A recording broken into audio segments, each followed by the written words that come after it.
Hello, good evening, good morning, or good afternoon, wherever you are tuning in from.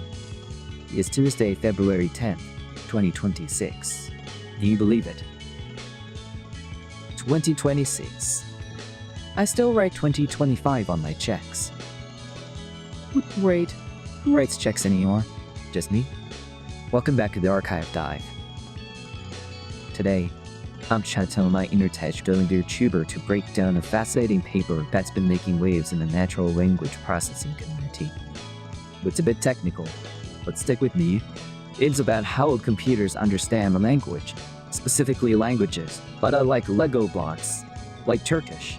So let me just adjust my mic here, clear throat, and action. The title is Optimal Turkish Segment Strategies at Scale Systematic Evaluation and Deliberately Morphologically Interplay. The curl is Snaksiv Oigboring Spokman 6942. It's long. Okay, guys, welcome back to the channel. Today we are diving deep, Mariana's trench deep, into the world of tokenization, specifically for Turkish. Now, I know what you're thinking. Tokenization? Is that crypto? No. So here's the problem this paper is trying to solve. Imagine you have a word in English like unbelievable. It's one word, right? But in Turkish, you can take a root word and just keep stacking suffixes on it until it becomes a whole sentence. Like, I was seemingly not going to be able to make them do it. That can be one word in Turkish. The problem is current data models, like the ones running in chat with G, struggle with this. If they treat every variation of a Turkish word as a new word, the dictionary gets too big and they crash. If they break it down to single letters, they lose the meaning. It's like trying to read a book one letter at a time versus reading whole words. This paper basically says, hey, you've been guessing how to chop up these words for AI. Let's actually use science to figure out the perfect size. It's about finding the Goldilocks zone for chopping up words so computers can understand Turkish grammar better. Now, why does this matter to you sipping your coffee? Because this technology is the engine under the hood of everything you use daily. First application, machine translation. No, when you use Google Translate for a language like Turkish or Finnish, and it spits out gibberish, that's often because the AI didn't slice the words correctly. This paper helps build translators that actually understand the grammar hidden inside those long words, making translation way more accurate. Second application, chatbots and dialogue systems. If you're chatting with a customer service, why don't you say, I'm unhappy with the service? The bot needs to know that unhappy is the opposite of happy. In Turkish, that negative meaning is just a tiny suffix hidden in the middle of a word. This research helps bots spot that tiny suffix, so they don't accidentally think you're thrilled when you're actually furious. Third application, information extraction. Imagine a lawyer looking for specific clauses in thousands of Turkish legal documents. Standard AI might miss a clause because it was attached to a root word.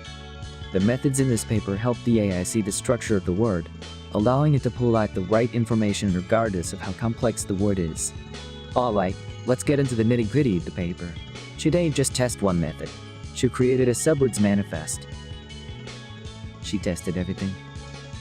She varied the size of the dictionary, from tiny 2-5 word lists to massive 120 word lists. And she also changed how much data the AI read to learn those words. Here's the crazy part. She found out that more data isn't always better if your dictionary is too small. If you force a smart AI to use a tiny dictionary on a huge amount of text, it panics. It starts chopping words into individual letters, which makes the AI really slow and confused about grammar. On the flip side, if the dictionary is too big, the AI just memorizes whole words. It becomes lazy. It stops looking at the suffixes, the grammar bits, and just remembers, oh, this big block of text means house. But then, if it sees a slightly different version of house, it has no idea what to do because it never learned the rule for house. The paper introduces these cool diagnostic tools. One is called fertility. No, not that kind. He measures how many pieces of rope gets broken into. reproductive fertility is high. The word is shattered into dust. If it's low, the word is kept whole. The study found a sweet spot. We want a fertility score around 1.5. That means most words are broken into maybe two pieces, the root and the suffix. That is where the AI learns best. She also compared different families of talk users. There's word passage is what Bert uses. There's dialect level, which is just reading letter by letter. Then there's morphological, which is like teaching the AI actual linguistics rules. Guess what? The morphological ones are amazing for grammar tasks. If you need the AI to know if a sentence is grammatically correct, teaching it where the root ends and the suffix begins is huge. But for simple things like is this movie review positive, the standard WordPice models actually did pretty well, provided you set the vocabulary size correctly. The paper recommends a vocabulary size of about 32,000 to 52,000 for Turkish. That is the magic number. It's efficient. It keeps the sequences short enough so the computer doesn't catch fire, but it preserves enough grammatical structure so the AI isn't clueless. And there was this really interesting part about explainability. She used cheat maps to see what the AI was looking at. When the tokenization is bad, too chalked up, the Tan's attention was all over the place, like a distracted puppy. But when they hit the steady text sweet spot, the sheet sequence showed the AI focusing laser sharp on the specific suffixes that determine meaning, like a negative line of verb. It's like watching the AI finally put on glasses and see clearly.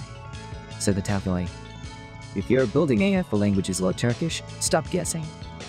Don't just copy what works for English. You need a mid-size vocabulary, and you need to make sure you are chopping words into confetti or swallowing them whole. Balance is everything. And cut. While talking to myself is exhausting. I feel like a mime who decided to start a podcast. I once tried to tokenize a sandwich. I ended up with just crumbs and a really angry donut. He said I had high fertility but low digestibility. Anyway, that was optimal Turkish said their strategies. The big key, but hey, that's how we keep the robots from taking over, by organizing their vocabulary properly. Thanks for listening to the Archive Dive. I'm your host, signing off from the year 2026. Keep your signals clear and your subwords optimal. Bye-bye.